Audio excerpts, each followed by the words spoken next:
Gottfried Benn, the poet of cadavers, morgues, death and decay. Hello and welcome. This is going to be an exploration and an analysis of Gottfried Benn's poem Cycle.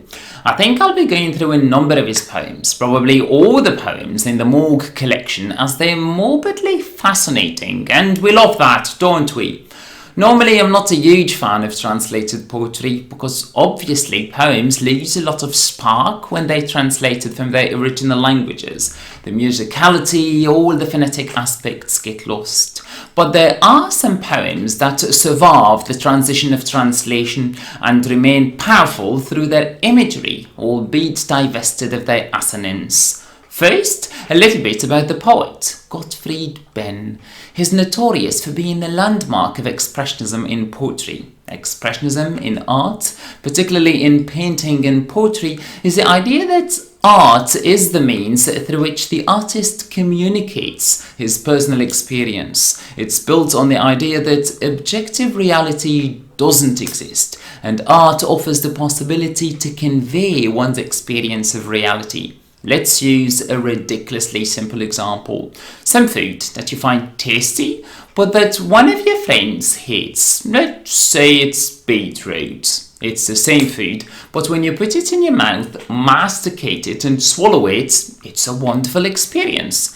But for your friend, it's an unpleasant experience. Normal means of communication are unable to communicate the first person's phenomenological experience. If you were an artist, you could paint an image that communicates the pleasant experience you live, or you could write a poem that conveys it. So cycle goes like this. The lone molar of a whore who had died unknown had a gold filling.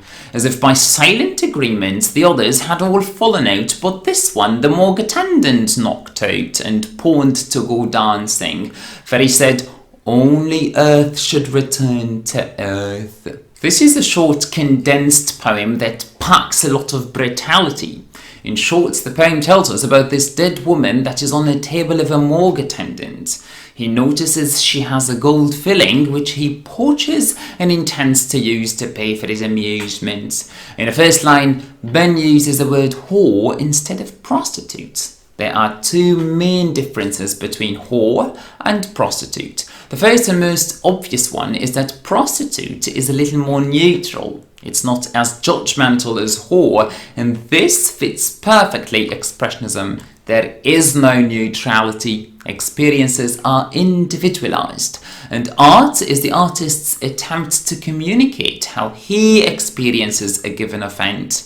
The second difference between prostitution and whoredom is that the word whore has the element of sin, of ungodliness. The word sends us immediately to the biblical reference to the whore of Babylon in the book of Revelation, not the prostitute of Babylon.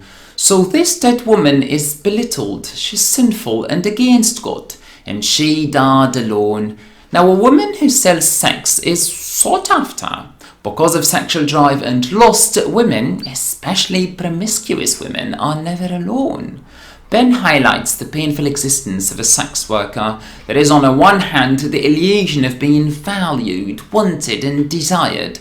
But as soon as that desire is quenched, that sex worker is left alone, is shunned and is undervalued. Such is the fate of the female sex worker, and Gottfried Benn insists that she died unknown. Nobody was around to accompany her to death.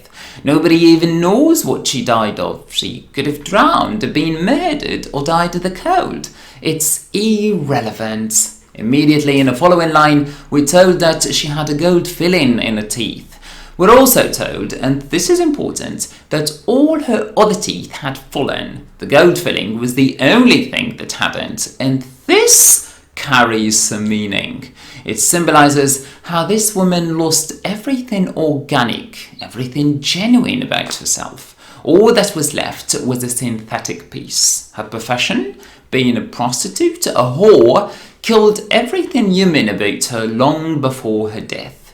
And this shows how the poet views prostitution. Another thing that could be read into the woman's toothless mouth is the possibility of having been killed brutally. It's possible that her face has been hit so violently that she's lost all her teeth. So there's this corpse in the morgue. It's a woman whose profession we have to know. Her name is irrelevant, it's not mentioned. Her age is not mentioned. Her looks are not mentioned. But her profession is, because it is central to the poem. It is a profession that takes advantage of the body of the woman, and you'd think that after her death, the woman would be relieved of having her body taken advantage of. But nay, there's the morgue attendant, and what he does is take advantage again of the woman's body. He removes the gold filling and uses it to go dancing. Now, it's important for the poets to disclose what this gold is going to pay for. The morgue attendant will use it to go dancing. It's not going to pay for some necessity like sustenance, food or medication. No, it'll pay for some fun. Then the morgue attendant utters something interesting at the end of the poem. To legitimize his abject deed, ripping a dead woman's body of a gold filling, he uses a religious text.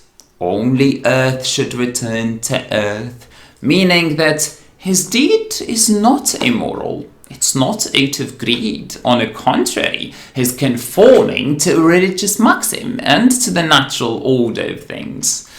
Gottfried Benn's poems are of a rare brutality. If you can stomach what he throws at you, I recommend you read the Morgue collection and see how it hits you. It's like watching an anthology horror series of high quality. Now this video has reached its end. Until we meet again, have a great day.